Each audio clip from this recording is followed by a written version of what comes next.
On Fanalysis, we take the analytics from fantasy football combined with the metrics used by the betting pros and target the best plays of the week.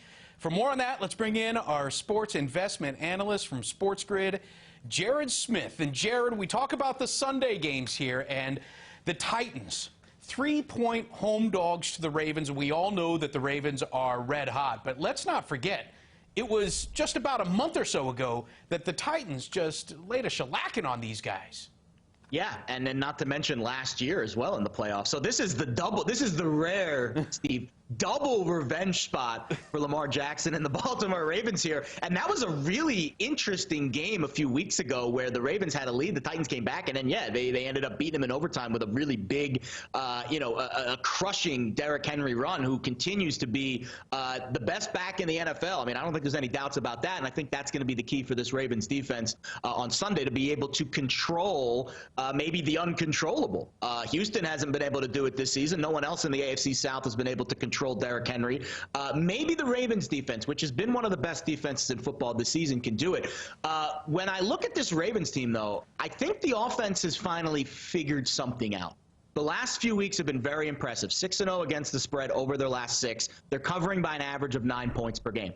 And when you're beating the market by over a touchdown consecutive weeks in a row, and this time it's about a third of the season, that makes you kind of turn your head. Maybe Baltimore's peaking at the right time, whereas last year you thought maybe the Titans were the team that were, the peaking at the right time, and the Ravens were that #1 seed. So the roles are kind of reversed here. Yeah. The Titans are the divisional champs. They get the home game. The Ravens are the upstart, but the Ravens are favored. That makes you scratch your head. The books are begging you to bet the home dogs here. Now, I think it's worthy. The underdogs have done well, especially home underdogs. The spot I've got since 1980, home underdogs, 26-14 against the spread. That's 65%. But not every home underdog is made equal. I think this Ravens team, top to bottom, nose to toes, is right now playing amongst the best in football, and I think they deserve to be the favorite. If you can get 3, I would grab it with the Ravens. I think this might close 3. Maybe it goes back to 3.5. We've seen some comeback here from the Titans' opening line of plus 4.5. It's really been bought down since,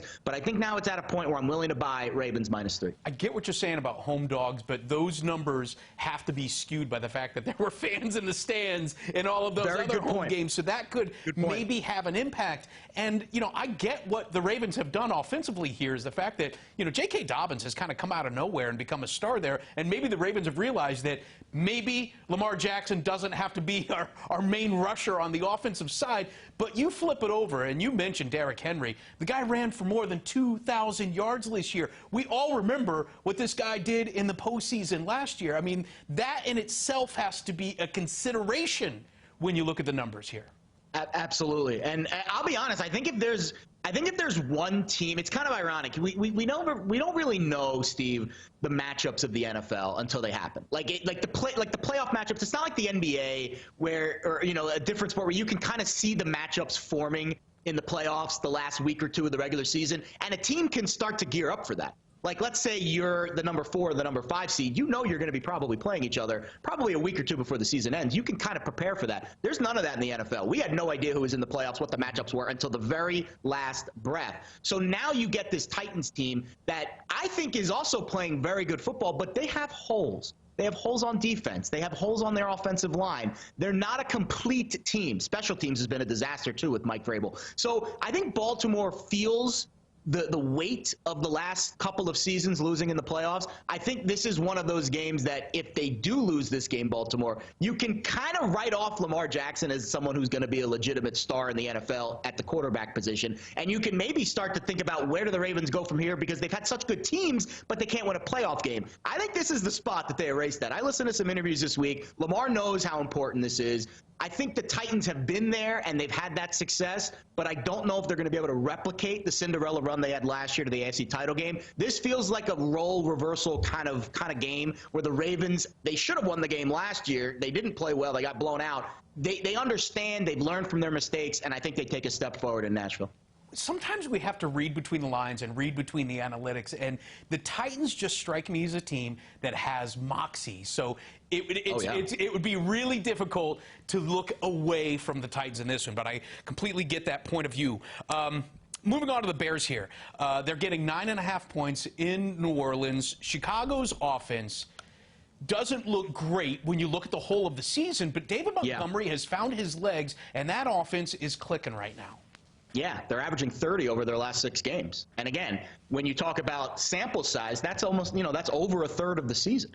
So there is something to be said about Mitchell Trubisky taking that step forward. Having David Montgomery certainly helps. Allen Robinson's been incredible. Penn State shout out. He's been unbelievable this season for the Bears. He's earning that contract that he's probably going to get in the offseason, or who knows where he'll land. I doubt he'll stay in Chicago. But this year, he's proving that he can be a very productive player in the NFL when he's healthy. Now it's kind of ironic. I compare this game to a very classic horse race, Steve. The Bears are stepping up in class now. They're not in the B division anymore. They've been beating up on some bad teams for them. Exactly. They were in the grade 2 over the last few weeks. Now they step up to the, now they got the big ponies in the stable with them. I don't know if they can keep up blow for blow with the Saints offense. I will say this, though. I haven't loved what I've seen out of Drew Brees over the last few weeks. I know they're winning games. I know he looks great on paper. But when I watch him play, he has lost something. And it's obviously Father Time, which is undefeated. But there's something to be said about a player that maybe isn't as confident pushing the ball down the field. And sometimes that shows in other areas of the game. Now, he's as good as they come. I don't want to take anything away from the success and the career of Drew Brees, but it's all about today and this game and a big 10-point spread. The Saints have to win this game by 2 scores, even 3 scores, for you to feel comfortable laying double digits in this spot. And I don't like what they've done against the spread in the playoffs. Last year, they lost to Minnesota as a pretty heavy favorite at home in the opening round. 1-4 ATS overall in their last 5 playoff games, and 2-9 against the number in their last 11 playoff games as a home favorite. They're winning games, but they're not covering. And this one's all about covering the spread. I would lean Bears here plus 9.5. If you can get 10, that's great. I could see this game being a blowout. I don't love the Bears side, but if I had to pick this one, I would go Chicago. But I guess if I want to play a little devil's advocate here, the Saints they forced 26 turnovers this year. Does that maybe give Trubisky a little pause and throw the ball? I mean, this has always been a chance-taking Saints defense. Yeah. That's what scares you in the postseason. You can't take too many chances on the offensive side. And I think that right there should scare Bears fans more than it'll probably scare Trubisky. I think Trubisky is playing with a second lease on life. He has nothing to lose at this point, and he's shown it over the last few weeks. I have to give him credit. I think one of the hardest things to do in the NFL is to be totally just ripped of your ego, ripped of your starting position, and to continue to stay focused and then come back and play well. And he has done that. So you have to give him credit, despite all the misgivings and all the things we talk about with him over the years and how he can't do this and he shouldn't have been picked this high and Mahomes and Watson were better and they were picked behind him. He's still playing good football and he's in the playoffs. I mean, I know, so is Mahomes, but Deshaun Watson's home right now and he's crying about getting a trade. So he still has a chance to go out there and show people that he can play quarterback at a very high level. If they go out there this weekend and beat the Saints in New Orleans, no home field, which you mentioned that could be interesting, that would be the moment where I'm like, yeah, maybe we need to take Mitchell Trubisky seriously. But until we see it, Steve, seeing is believing. I think they can cover this game. I don't know if they can win. That would absolutely be a narrative changer for Trubisky. Let's move on here to the Steelers game against the Browns. Steelers, 5.5-point home favorites against the Browns. This line has moved by 2 after more COVID cases turned up in Cleveland. Are you expanding your research now to medical records? I always say, Steve, the hardest part of my job, the easiest part of my job is to go on the page, look at numbers, and analyze them. Anyone can be taught that. I mean, I truly believe that anyone can do that. I think the hardest thing is getting inside the minds of these players every week and seeing where their heads are at. Where are the Browns' heads at right now, knowing what they're about to go into this weekend? They are facing the #1 DVOA defense in the NFL this season, and they're doing so without their genius, their brain power, their brain trust, the guy who calls the plays. What's Baker Mayfield's mindset this week, walking onto Heinz Field and trying to beat the best defense in the NFL without your brain? Without your brain, it's just an arm and a leg. I question that this week. Now, again, the point spread being the great equalizer here, I think this line has moved to a point where you can consider coming back on Cleveland because there's a lot of there's not a lot of holes with the Browns compared to the Steelers. I think the weaknesses and the strengths match up pretty well. Pittsburgh's defense, Cleveland's offense is a pretty good matchup. Pittsburgh's offense has struggled a little bit. Cleveland's offense has struggled a little bit as well. I think if you rank these rosters top to bottom, Pittsburgh definitely is the better roster, but they've lost a little bit on defense. Spillane, Bush, they've had some guys be, some key players at the linebacker position. Cleveland, you don't need to have a brain trust to run the football. They can still do that. And I think they can maybe establish a little bit of tempo in this game. I think the spread has moved a little bit too far for my liking to jump on the Steelers. I do think Pittsburgh wins this game. The money line's probably a safer play if you pair it with something else in a money line parlay. I think Pittsburgh wins the game. I'm not willing to lay the points, though, because I don't fully trust their offense. Okay, that actually brings up a great point, because no other game is going to move by more than maybe a half a point, maybe a point. This game, because of COVID, and it doesn't matter how many million-dollar bets are thrown down on this, the line on this one could easily shift by 2 to 3 points either direction. How do you play that? Do you try to play both sides in a way?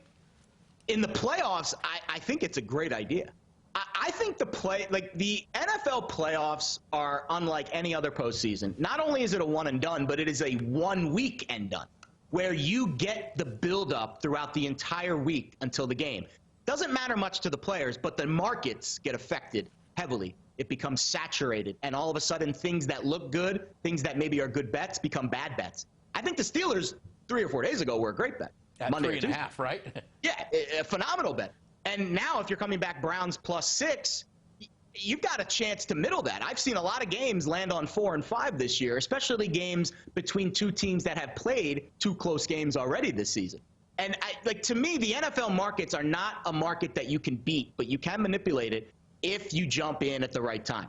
Pittsburgh, I did not grab Pittsburgh earlier in the week. I have them in a money line parlay, but I think if you were to make this bet now, knowing the information you do, I do think the Browns are undervalued. I think the line has moved a little bit too far. We don't know how much a head coach is really worth in the NFL. We're going to find out this weekend. That we will. Well, I tell you what, that is a look at how he sees the Sunday plays. Make sure you check out his Saturday plays as well. For Jared Smith of SportsGrid, I'm Steve Overmyer. This is Fanalysis.